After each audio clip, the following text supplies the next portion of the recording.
Bringing kids outside in the nature allows them to learn about nature and really take environmental stewardship to the next level.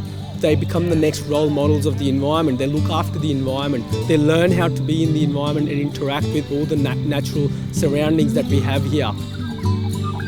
Everything that we do indoors can be replicated outdoors. So we basically do learning about STEM, literacy, numeracy. It's a great opportunity for children to be outdoors and learn about the coastal environment.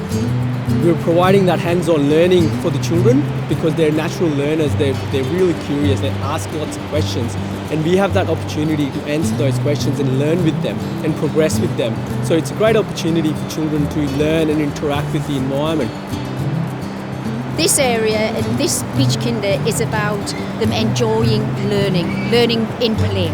I think what it benefits the children massively is that they see learning in a different space. Learning isn't in the classroom. They're totally engaged here. They're doing things that they're really interested in them, and then we can see what they're interested in, and then we'll transfer it back into an emerging interest in the centre. So yeah, the children, look, there's not one person unhappy. Do you know what I mean? They're thoroughly enjoying it.